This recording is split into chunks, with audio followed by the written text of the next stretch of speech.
Do you wonder if you're the best version of yourself? This is the question we seek to answer in this podcast.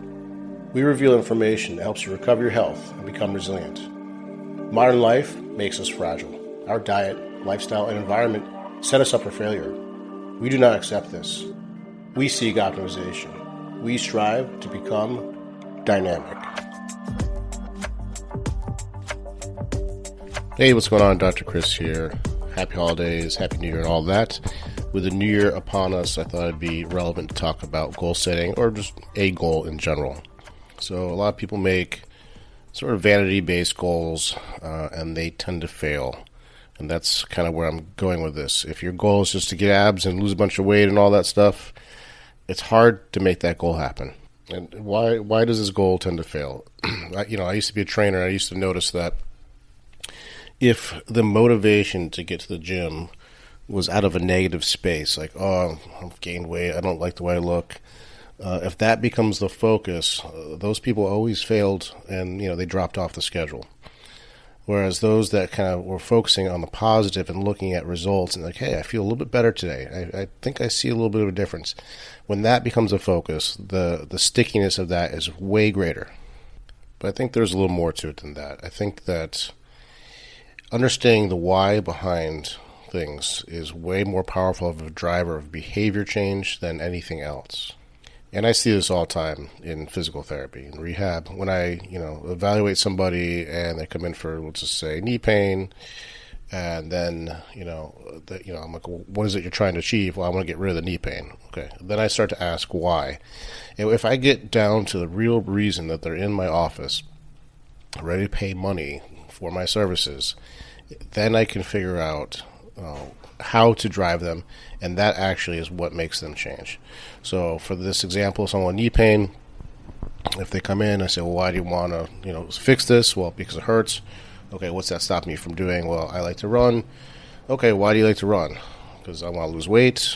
If you get down to if you keep going down and drilling down to figure out why they want to lose weight, well, it's because I've been gaining weight. I'm afraid my spouse is not attracted to me anymore. Okay, that's the reason why right there.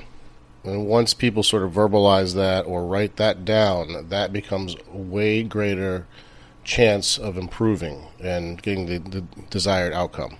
And for the past few years, my sort of goal for the year has been the same, and it's just to get more resilient. And I'll explain what that means in a bit here. But my reason why is for my kids. I want to be the best possible father to these kids. That means being able to get off the ground or get on the ground and play with the kids, or running in the yard, not running out of breath, or traveling and not getting sick. This is kind of what I mean by resilience. If I have to move something heavy, it doesn't throw my back out. If I have to go for a hike, my knees don't bother me. That's resilience. Actually, recently the flu has been going around. My wife had it, my son had it, my daughter had it. My mother has it now, and I'm the only one who hasn't got it. And I really think it's because of my pursuit of resilience. Specifically, when it comes to not getting sick, I think this comes down to exposure training. So I've been doing that consistently for about 2 to 3 years. I've got a steam sauna tent and a cold plunge, and I do that almost every single day. In fact, before I even got on this podcast, I did 3 rounds. I did a total of 10 minutes in the cold plunge, and probably at least that, if not more, in the sauna, going back and forth total. We know that improves your immune system.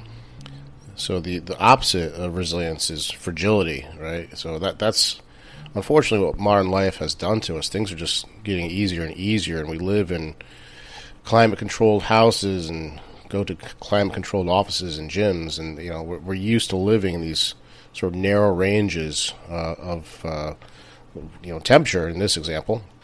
Then we have to get exposed to a greater variance in temperature, then we get sick, and that's why people get sick when they travel.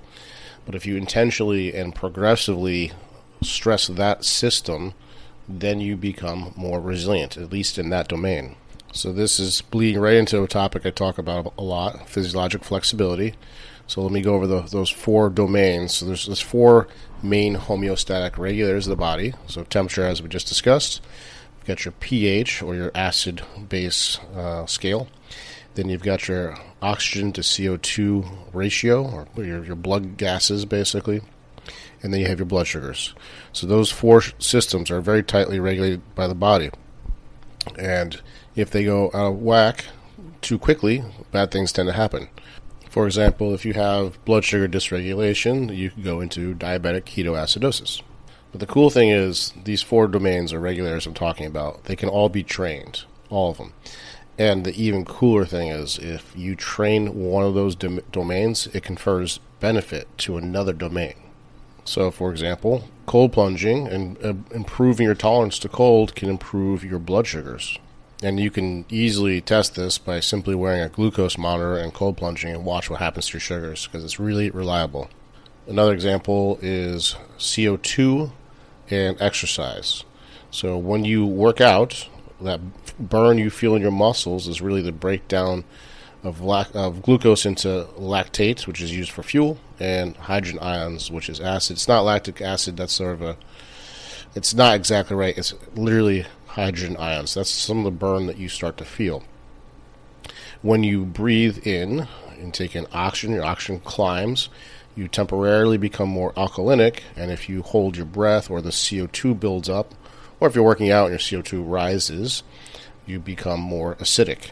So by intentional breathwork training and improving your tolerance to CO2 by doing something like a breath hold, you can then improve your tolerance to that burn you feel, because it's literally the same thing. It's acid buildup in the bloodstream.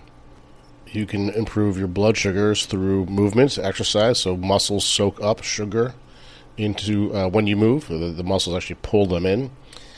You can improve blood sugars through fasting, so that your body has to switch to burning fats instead of sugars. You can build yourself up to a point where you can work out in a fasted state. So I wouldn't recommend that immediately, because that is a stressor for the body. But these are all strategies you can do to improve blood sugars. And this is the type of thing that there's protocols for all this stuff, and should be done in a stepwise fashion. But if you do these things right, you get more resilient. You get anti-fragile in a sense. And then when everybody gets sick, you get to be the one that's still healthy. So if you're looking for a goal for the year, don't just focus on your abs. Maybe becoming more resilient is a better goal. And that just makes you the better or best version of yourself for your friends and family. There's a great Stoic quote that I love by Epictetus. It says, "How long are you going to wait before you demand the best for yourself?" I was actually just having a bit of a philosophical discussion with my brother. He's in town visiting, and he's a very philosophical guy. And we were talking about Carl Jung. Carl Jung says there's 4 stages to life. So let me just read those to you. So the first stage is the athlete. This is a stage of preoccupation with one's appearance and personal look. The second stage is the warrior, the stage of becoming more responsible and goal-oriented. The third is called the statement, a stage of realizing that personal achievements are not enough and focusing on giving back. And the fourth is called the spirit, a stage of seeing oneself as a spiritual being more than just a physical body. I like the way he breaks this down. I think a lot of people, especially when it comes to New Year's goals, are stuck in this athlete stage. This is the stage where there's a preoccupation with one's appearance. I think a lot of people make it out of the stage once they have kids or get into a career. They start becoming more responsible, more goal-oriented. They start to realize that their life is not necessarily about them. There's other people's around them. So I think this idea of making a goal of becoming more resilient, to be somewhere in that second to third phase when you're getting goal-oriented and you're trying to give back to the people around you, I think that's a really good place to be.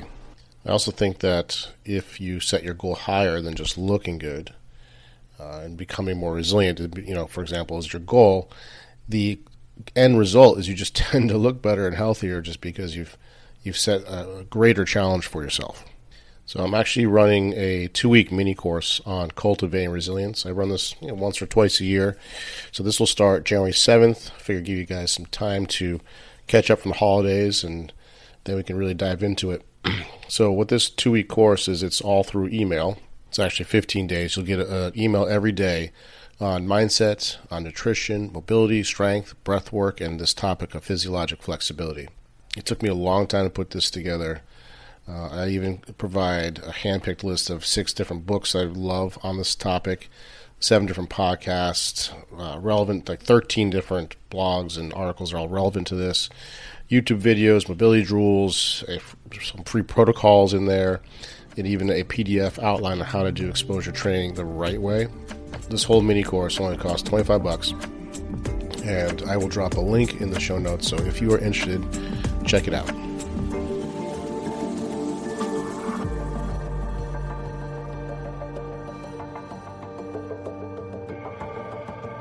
A ship in harbor is safe, but that's not what ships are meant to do.